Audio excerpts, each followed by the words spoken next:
Capítulo 1. Renacuajo. Vale la pena ser un ganador. Lema no oficial de los equipos SEAL. Cuando yo era un niño, a veces me describieron como un chaval tenaz, que en realidad es solo un eufemismo por terco. Sea como fuere, siempre he sido de los que recorría mi propio camino, aunque esto supusiera que los que me rodeaban no entendían mis decisiones. A veces me negaba a perder cosas que para los demás valían poco. Otras veces cambiaba de rumbo abruptamente, cuando parecía más razonable quedarme donde estaba. La tenacidad sembró mi infancia, vivida en la zona central de Connecticut, en el noroeste de Estados Unidos, de una extraña dicotomía de logros y procesos incompletos. Fui lanzador de un equipo de béisbol de la Little League, que casi se alzó con el título de Nueva Inglaterra, y al año siguiente lo dejé para centrarme en el soccer, el fútbol a la europea, un deporte en el que yo destacaba mucho menos. Fui escolta durante más de 10 años, pero lo dejé antes de ser águila, porque la idea del proyecto me aburría demasiado. También dejé el equipo de golf de la secundaria, porque me cansé de ese deporte, aunque se me daba muy bien. Me pasé a la natación, y durante mi último año en aquel instituto, competí a nivel estatal. Disfrutaba de una de las peores cosas que puede tener un adolescente que carece de auténtica motivación: el talento, un don divino. No es que no quisiera ser bueno. Lo hacía como se esperaba de mí. Iba a clase, estaba entre los mejores, pero nada me suponía un desafío por el que me implicara de verdad. Siempre tuve buenas notas y recibí elogios sin sentir que me hubieran puesto a prueba de verdad. En el curso preuniversitario, un centro privado y católico solo para chicos, nada me atrajo lo suficiente como para que invirtiera el 100% de mi esfuerzo en asegurarme un futuro. A los 18, la universidad me parecía, sobre todo, una ocasión estupenda para ir por mi cuenta. Pasé como pude 2 semestres en la James Madison, de Virginia, en lo que fue un fracaso espectacular, con una nota media de 0,7 o así. En el otoño de 2001, yo era un estudiante con cresta a lo mohicano, con toda clase de moratones y marcas de peleas, a poder ser a puñetazos, y con un escaso interés por todo lo que no fueran las chavalas, el beber o el rugby. Aunque no supe llegar a clase ni entregar los trabajos, el primer intento de ir a la universidad no fue un desastre total. Al poco de empezar el primer semestre, me topé con la Rugby House de la calle Harrison, que pronto se convirtió en mi segundo hogar. El equipo de rugby me acogió bajo sus alas, colectivamente. Eran jóvenes con apodos como Blumpkin, Straper, Spidey, Beardo, Reaper, Snorty, Metalhead Nick, Dirty Dustin, A. White o Weird Jason. Los miércoles cabrones vaciábamos un barril de cerveza mientras escuchábamos metal, jugábamos a beer pong y hacíamos pesas. Las chicas no se atrevían a entrar. Organizábamos fiestas temáticas. Nos pegábamos con los de las fraternidades universitarias. En la cancha machacábamos a buena parte de nuestros contrincantes. Abracé su estilo de vida. Algunos podrían decir que demasiado. Mis padres no quedaron muy impresionados cuando, el fin de semana de puertas abiertas, me presenté con un ojo a la virulé, cosecha de un partido. Tampoco les gustó el peinado. Pero había encontrado mi sitio en el equipo y no me fue nada mal. En aquellos meses de estudiante universitario me enseñaron algo: es que soy un animal de manada. El 11 de septiembre de 2001 me desperté en la Rugby House y me conecté al Instant Messenger de AOL, el boletín transmitía las mismas noticias espantosas que estaba recibiendo el resto del mundo.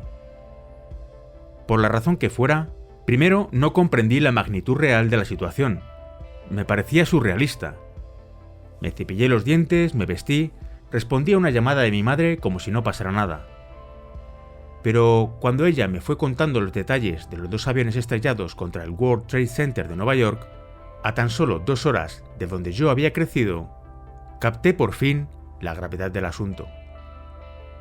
Fui a la casa de al lado y vi en su televisor las gigantescas columnas de humo negro, la gente que saltaba huyendo de las llamas abrasadoras, el todo que se desmoronó y aterrizó de panza levantando una nube descomunal de polvo y escombros.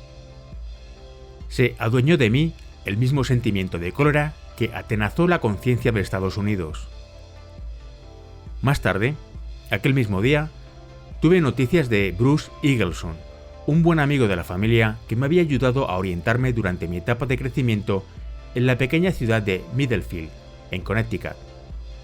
Bruce trabajaba para Westfield Corporation y aquella mañana llamó a su hijo desde una de las torres. «Tengo empleados ahí arriba», le dijo a Bruce. «Tengo que volver y comprobar si están bien». Nunca encontraron su cuerpo.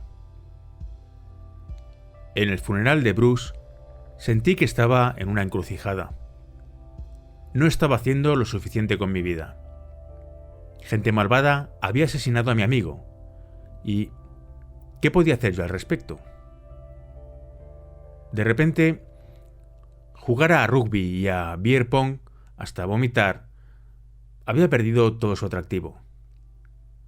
Quería matar a los hombres que habían planeado la masacre de casi 3.000 estadounidenses.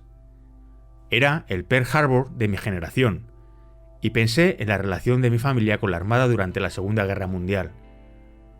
Mi abuelo había sido maquinista naval en el Pacífico Sur, y mi tío abuelo había pilotado un biplano en pos de los japoneses, en esas mismas aguas, en las que fue derribado y pasó 4 días flotando a la deriva hasta que las fuerzas estadounidenses lo rescataron. En la base de reclutamiento de la Armada me llamó la atención un viejo póster de los SEAL. 5 hombres rana salían del agua armados, con la cara pintada, el correaje cargado de pertrechos y unos mostachos de consideración. Parecían listos para alegrarle el día a alguien. En el póster decía tan solo SEAL. Yo tenía una idea más bien vaga de su fama, pero me interesó. Hice algunas búsquedas y no tardé en decidir que yo quería ser uno de ellos. Me había cansado de la vida de mediocridad. Era la primera vez que iba a correr un riesgo de verdad. El momento en que decidí dar un paso adelante y ser un hombre. Para mis padres fue un jarro de agua fría. Soy el mayor de 3 hermanos, los hijos de una familia de clase trabajadora, orgullosa de sus orígenes. Mis bisabuelos maternos y mis abuelos paternos emigraron de Polonia a principios del siglo XX. Mi abuelo paterno fue obrero en una fábrica y campesino. El padre de mi madre trabajó en una fábrica hasta que entró en un negocio de moldes de dados. Mis padres han pasado toda la vida en la zona central de Connecticut, en una comunidad pequeña y muy unida. Para ellos, unirse a la Armada era poner mi futuro en suspenso. Tuve una puntuación excelente en el ASVAB, el examen de aptitud vocacional para las Fuerzas Armadas, y mi reclutador intentó convencerme de que me sumara al programa de operaciones nucleares de la Armada. No era fácil obtener notas como las mías, y me insistió en la formación técnica y teórica, las ventajas económicas y las becas para estudios universitarios. No me interesó lo más mínimo. Quería entrar en combate y liquidar a terroristas. En marzo de 2002 fui al campo de instrucción básica del Mando de Formación de Reclutas en los Grandes Lagos. Aquel campamento de los Grandes Fallos supuso una decepción brutal, porque apenas te exigía nada. En la Armada corría un dicho: nuestros barcos son de madera y nuestros hombres de acero.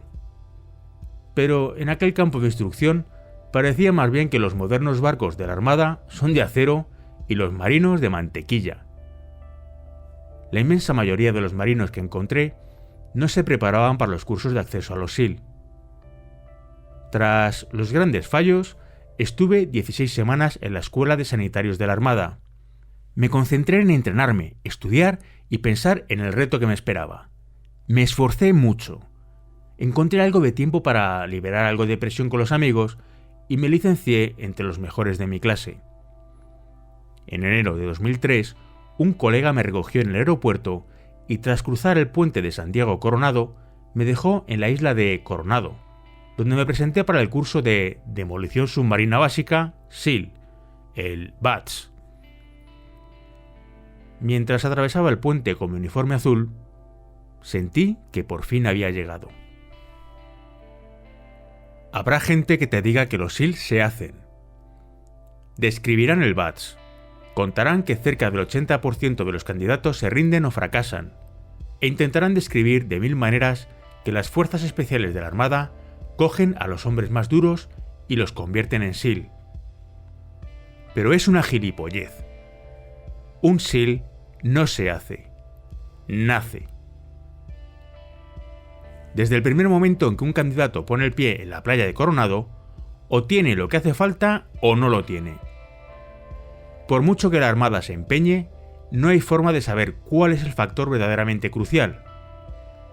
La gente que se incorpora a las filas viene de todos los niveles sociales, de todas las regiones del país, con cuerpos y capacidades muy diversos. Aunque algunos son los más rápidos, los más fuertes y los que están en mejor forma, no necesariamente tendrán éxito. La clave del éxito no se puede medir ni en minutos ni en kilos.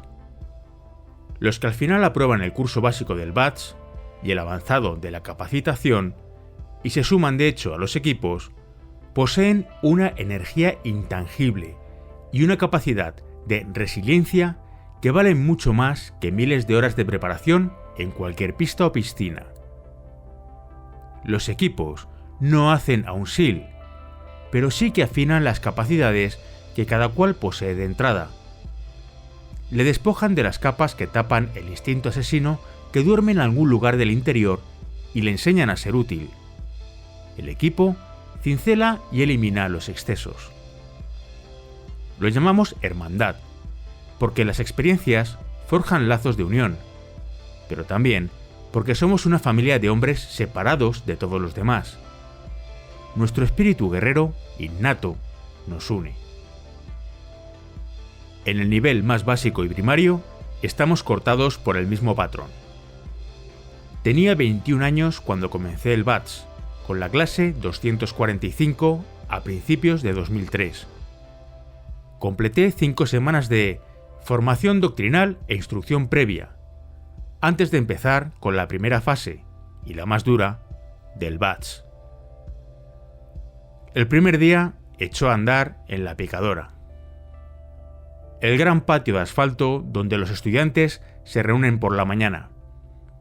Miré alrededor, a los más de 200 hombres que iniciaban conmigo aquel curso de 6 meses. La mayoría, a la 6ª semana, se habrían ido.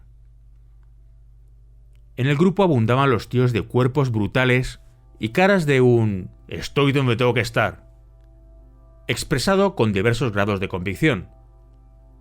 Con mi 1,91 metros y mis cerca de 90 kilos, yo encajaba a la perfección en ese molde. Pero sabía que mi expresión de «a mí no me joderás» era auténtica, y sabía también que la de la inmensa mayoría de los demás no lo era.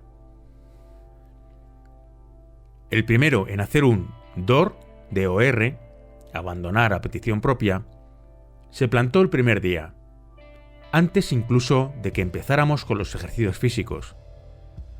Para abandonar hay que tocar 3 veces la campana, con lo que anuncias a los compañeros que no estás hecho de la materia de los equipos.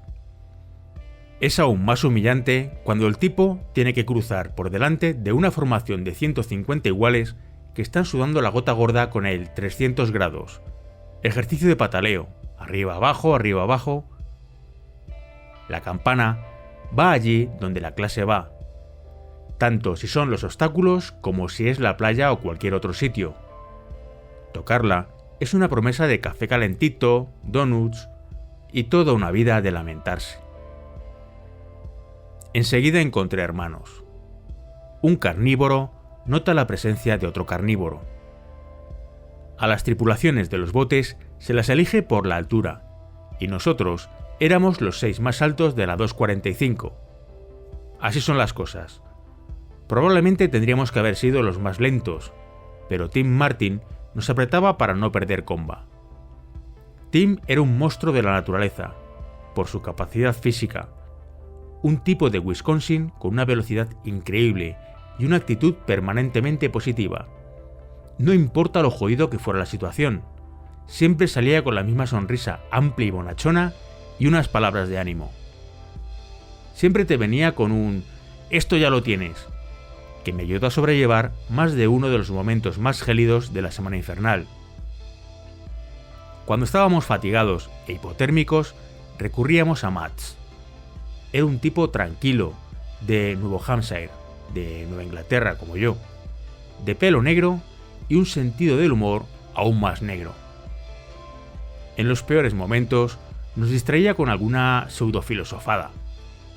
Nos reíamos en circunstancias en las que la gente normal, probablemente, se echaría a llorar. Nos alimentaba. El Bats es el principio de un vínculo forjado por la adversidad y reforzado por el sacrificio. Las 8 primeras semanas del Bats son un ejercicio incesante de tonificación física. Es la fase más dura para casi todos. Un no parar de flexiones y pataleos tan infinitos como la arena de la playa de Coronado, y tan constantes como la humedad y el helor que saltan de las olas. Te duchan y se te cuelan hasta los huesos, y te empapan el espíritu, haciéndote sentir tan tieso como apesadumbrado. Es la falta de sueño, los ejercicios con troncos, los instructores sádicos resueltos a expulsar a todos los que no dan la talla. Son carreras por la playa, la pantorrilla que arde, instructores que te obligan a correr siempre más para intentar que te rindas. Es nadar 2 millas en el océano, con límites de tiempo, corrientes que no perdonan y momentos de tócate los huevos. ¿Eso era un tiburón? Son carreras de obstáculos contra reloj, simuladores de artillería, buscar a los hermanos y que tus hermanos te busquen. Es cargar por encima de la cabeza con una bolsa de goma de 50 kilos, con otros 5 tíos, hasta que los brazos te arden y tiemblas y te desplomas, y luego redoblas el esfuerzo y a levantarla otra vez. Es lanzar el bote al océano y disfrutar de un momento de alivio pasajero, antes de saltar dentro y remar hasta pasar la rompiente y volver con un tiempo límite imposible de cumplir. Es el instructor que te dice que no has vuelto a tiempo y que esta vez la vuelta a la playa la harás con el bote cargado de arena. Es el recordatorio constante de que vale la pena ser un ganador. Es el sol que se pone tras un día que ha empezado antes del amanecer, el frío que te penetra, la dolorosa seguridad de que esto no ha hecho más que comenzar. El Bats no era fútbol juvenil ni el rugby del club. Me exigía mucho más de lo que nunca me había exigido y yo no hacía más que superarme día tras día. Por primera vez en mi vida, deseaba algo tan de corazón que estaba dispuesto a dar todo lo que tenía y más aún. Cuando había carreras contrarreloj, yo era un habitual del pelotón de los torpes, un honor reservado para los que no cumplíamos con el tope del tiempo. Cada vez que me enviaban con los torpes por correr demasiado despacio, aceptaba el castigo y volvía por más. Sufría por los ejercicios adicionales, la tortura de las olas, el roce perpetuo de la arena mojada en cada centímetro de la piel. Agachaba la cabeza y volvía a intentarlo, espoleado por la constancia de que todo el que hacía sonar la campana y se rendía era más débil que yo. A las pocas semanas de empezar la instrucción, Estados Unidos invadió Irak. El hecho de que estuviéramos en guerra en 2 frentes me pesaba mucho en el ánimo.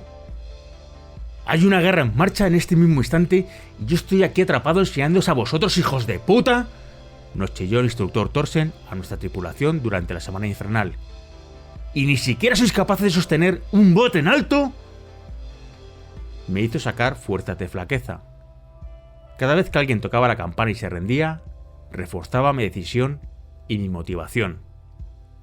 Yo no paraba de distanciarme mentalmente de los tipos que abandonaban. Ellos se preocupaban por pasar el badge. Yo me preocupaba por llegar a una sección y entrar en combate. La semana infernal es la cuarta de la primera fase y está diseñada para que sea un periodo prolongado de tensión y esfuerzo en todos los sentidos. Desde que empieza la dispersión, el domingo por la noche, hasta que la clase se sienta a salvo el viernes al atardecer, los estudiantes son sometidos a una tensión emocional, mental y física incesante, y todo ello con tan solo 3 horas de sueño acumuladas a lo largo de la semana. La dispersión es el caos. Cuando cae la noche, los instructores encienden fuegos en cubos de basura, disparan por encima de la cabeza y empieza una semana de gritos que se prolonga implacablemente mientras los estudiantes se empeñan por completar tareas en plazos diseñados para ser inalcanzables. Mi semana infernal cayó en abril. A los 2 días estábamos helados, empapados y destrozados. Y mi equipo había improvisado una tienda levantando el bote en la playa para bloquear la lluvia y el granizo mientras nos tomábamos las raciones de campaña, MRE. Uno de los instructores, Dale, controlaba cómo yo intentaba tomarme un jambalaya fría de una bolsa verde rectangular que me había costado mucho abrir con las manos azules por la hipotermia. Me estremecía con una violencia incontrolable. Tenía todo el cuerpo, cada centímetro de mi piel, irritado por las rozaduras. En aquel momento, la jambalaya fría era un refugio de felicidad, y Dale lo sabía. Con un remo, cogió un montoncito de arena y me lo echó en la jambalaya. Imagínate una implacable patada en la polla. Así es como me sentó la palada de arena de Dale. Tragarme la jambalaya arenosa fue brutal. Pero también puedo decir que habérmela comido hizo que el primer mordisco de pizza del viernes por la mañana me supiera mejor que si no lo hubiera hecho. Entendí por qué en los equipos se venera la frase «si no te importa, entonces no importa». El badge es, sobre todo, un desafío mental. No va solo de aguantar el frío y el cansancio. Es pasar frío y cansancio, y prepararte mentalmente para seguir sufriendo sin un final a la vista, mientras compites con un montón de hombres y otros que ya han pasado esas penalidades se burlan de ti y te increpan. Eso intimida. Mi compañero de habitación tocó a rendición antes de la prueba de los 50 metros submarinos porque la cabeza ya no le daba para más. No era la carrera en sí. Físicamente, todos la podíamos hacer. Era todo aquel ambiente. O atacas el badge, o el badge se te come. En la segunda fase, sufrí una lesión de espalda y, tras un breve periodo de recuperación, me pasaron a la clase 246. Allí encontré a otro grupo de hermanos: Tanner, Vidap, Mikey, Maro, Vito, Gilby, Biggs, KM y Clark o Billy, entre otros. Durante 17 semanas nos afanábamos prueba a prueba en la carrera de obstáculos, en la piscina y en la carrera de Coronado. El pelotón sospechoso, como nos dimos en llamar, éramos un grupo variopinto, por decir poco. Veníamos de todos los rincones de Estados Unidos. Íbamos del 1,68 metros al 1,91, de la cara reluciente de los 19 años a la llamadura de los 30. Éramos la prueba viviente de la verdad más básica de los equipos. Ningún rasgo físico, ningún indicio garantiza el éxito en los badges, o a llegar a ser un SEAL. De los más de 200 hombres que empezaron con la clase 246, 44 completaron las 3 fases hasta licenciarse. Sobre el papel, las diferencias eran enormes, pero había un rasgo en común crucial: la resiliencia innata, la tenacidad de espíritu con la que el guerrero nace y que tiene que cultivar. Aprendimos a reconocerlo en nosotros mismos y los demás. Aprendimos a llamarnos hermano, y al estar juntos pudimos salir adelante.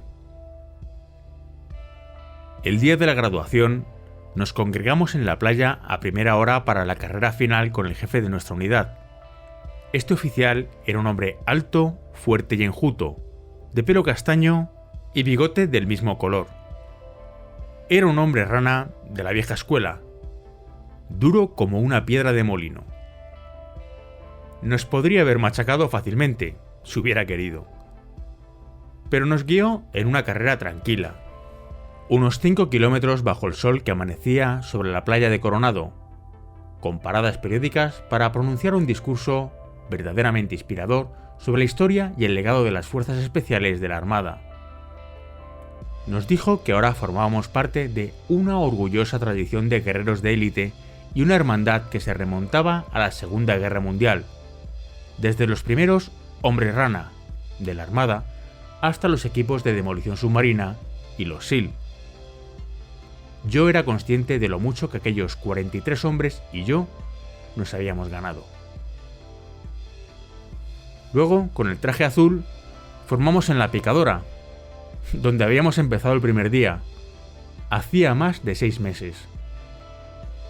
Mi madre, mi padre y mis 2 hermanos menores contemplaron la ceremonia de mi graduación con orgullo, pero atónitos. Lo único que en la vida me había interesado tanto como para dárselo todo eran los equipos. Creo que no lo habían visto venir. El último día del BATS sigue siendo uno de los días más satisfactorios de mi vida. Terminar con éxito el BATS es un logro de primera categoría, pero no supone ser un SEAL. Aún falta recorrer mucho camino. Ponerle el visto a la casilla de la graduación es sobre todo una cuestión mental. Has dejado atrás lo peor de la tortura física. Del BATS pasé a la escuela de salto de Fort Benning, en Georgia, para el curso básico de tropas aerotransportadas, en enero de 2004. No es una instrucción de élite, ni mucho menos, pero la escuela de salto tampoco es exactamente un placer. Hay hombres a los que les encanta saltar de un avión. Yo no soy de esos. Aún así completé el curso básico y en febrero de 2004 pasé a la instrucción de capacitación como SEAL, SQT. La capacitación es un curso de 4 meses en el que los SEAL empiezan a aprender el millar de tácticas y conocimientos que los convertirán en agentes especiales de élite. En la capacitación aprendí a planear misiones, reunir datos de inteligencia, organizar las comunicaciones o el reconocimiento, orientarme por mar y tierra, y un millón de cosas más. Hice saltos automáticos de día y de noche, me lancé al océano en pos de una Zodiac desde la trasera de un avión C-130, me deslicé en soga rápida desde helicópteros en suspensión, me quedé colgado en todos los sentidos del cordaje de los ejercicios del SPIE, extracción, inserción especial de patrullas. Aprendí a usar, hasta titularme, los mejores sistemas de armamento del mundo, desde la M4 a la MK-48 o el fusil sin retroceso Carl Gustav de 84 mm. Practiqué la patrulla, el acecho y la demolición militar y aprendí a improvisar trampas explosivas. Me tuve que acostumbrar al combate con incontables ejercicios de intenso fuego real, diseñados para simular una batalla y la mala visibilidad de la guerra. Al concluir la capacitación, ya era oficialmente un SEAL, y por fin me sentí preparado para unirme a una sección. Desde fuera se suele entender que pasar el BATS es el logro principal de la vida de un SEAL, pero no es nuestro deseo principal. Acabar el BATS no te proporciona ni siquiera el Tridente. Me alegré de terminar el BATS, como todos los demás, porque suponía poner fin a la tortura de las olas, de estar empapado y enarenado, de cargar con troncos. Pero lo que verdaderamente deseaba era completar la capacitación, ser un SEAL certificado, lucir el tridente en el pecho. En aquellos años, completar la capacitación era un asunto privado, que se hacía en un hangar reservado para los del equipo. Hubo una ceremonia formal en la que nos repartieron las condecoraciones y certificados, y el jefe de la unidad del BATS, el suboficial mayor Bro, nos puso la insignia con solemnidad y nos dio la bienvenida a la hermandad por la que habíamos luchado con uñas y dientes para poder ingresar. Igual que había hecho el día que terminamos el BATS, el jefe nos dijo unas palabras sabias. Dijo que podíamos llevar el tridente porque nos lo habíamos ganado, pero que aún no éramos hombre rana, no éramos del equipo. Teníamos que ponernos a prueba y hacer, de hecho, lo que nos habían formado para hacer. Hay SEAL y luego hay hombre rana, nos dijo. Hoy todos vosotros sois SEAL, pero los hombres rana son guerreros. Cuando vayáis hacia el blanco y pongáis en práctica lo que sabéis hacer, entonces os habréis ganado de verdad el pájaro. Luego, en la fiesta, mucho más primitiva, nos desnudaron de cintura para arriba y nos clavaron los tridentes recién adquiridos en la carne desnuda, un poco más arriba del corazón. Los colegas mayores que nos impusieron la insignia por segunda vez nos querían decir algo a cada uno de nosotros. A mi amigo Mikey lo marcó su hermano mayor. Cuando me tocó a mí, se me acercó Ty Boots. Ty era mi instructor del BATS y me había ayudado a solventar algunos problemas derivados de una de las peleas de bar en las que me metí mientras estaba bajo su cuidado. Era más bajo que yo, pero un auténtico hombre rana de pecho de toro. Era la clase de tipo que te infligía un castigo a lo bestia y un momento más tarde te hacía un gesto de aprobación. Estuvimos en contacto mientras duró mi carrera, y me dolió horrores saber el destino que había corrido en una azotea de Bengasi, Libia, un 11 de septiembre de 2012, a manos de unos terroristas. Antes de que me clavara la insignia, Ty me miró a los ojos y yo noté que estaba orgulloso de mí. Eso era lo importante.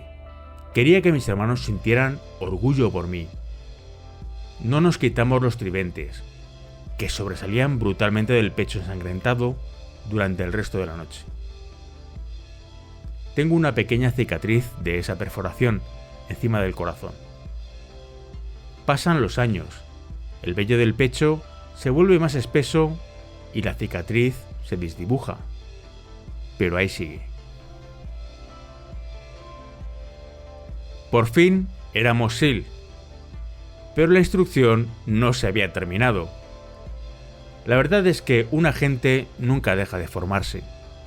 La clase aún tenía que completar un bloque de instrucción conjunta antes de repartirnos en las secciones respectivas y empezar una carrera a los equipos. Pasamos 3 meses en Kodiak, Alaska, aprendiendo los pormenores de la guerra de invierno. Todos habíamos oído muchas historias sobre este proceso, por las 24 horas que había que pasar en parejas sobreviviendo a habernos sumergido por entero en el agua glacial de la bahía. Nos ordenaron coger las bolsas de tornillos, que contenían las 4 cosas más esenciales: saltar al agua, el tiempo suficiente para sumergirnos del todo y luego pasar 24 horas a la intemperie. Como se suele decir, me lo pasé genial, pero no quiero repetir gracias. Una de las últimas noches en Kodiak estaba acampado con mi pelotón, de unos 10 hombres, con Mats de guardia. Me sacudió para despertar mi siseo. «¡Lax! ¡Oso!». «Vaya chorrada», repliqué, aún medio dormido. «Ninguna chorrada», susurró. «¡Un oso!». Abrí los ojos y miré en la dirección que señalaba. Ciertamente, una gran hembra de oso pardo se adentraba en nuestro campamento. Me incorporé, procurando no hacer ruido, y empecé a alertar a los demás. Vito ya había trepado un árbol y, desde unos 4,5 metros de altura, le arrojaba al oso nuestras raciones liofilizadas Mountain House. «¡Joder!», murmuré. Me agarré a una rama y empecé a trepar a otro de los árboles próximos.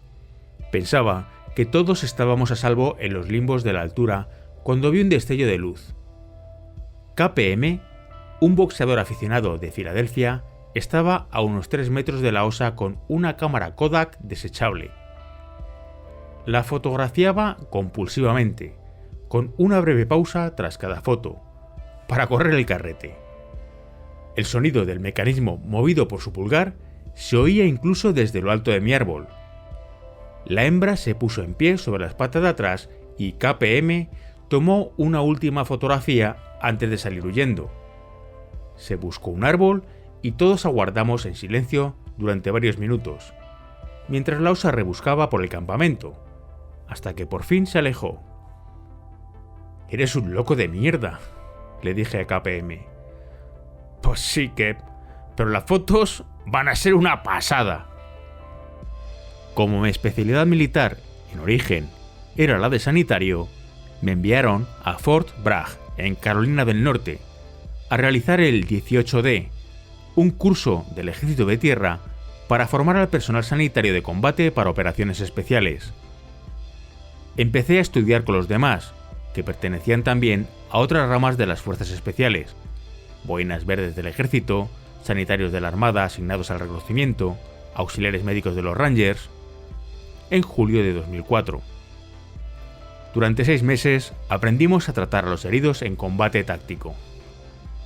También aprendimos mucha medicina civil y yo pasé un mes de rotación en Jacksonville, Florida, en el SANS Jacksonville, un centro de traumatología del nivel más alto. Mientras empezaba a tratar a víctimas de accidentes de coche, heridas por armas de fuego y sobredosis de drogas, empecé a imaginarme en combate, poniendo en práctica lo que había aprendido. Entraba a fondo en las heridas y podía sentir cómo mi determinación se consolidaba, o más bien, se blindaba.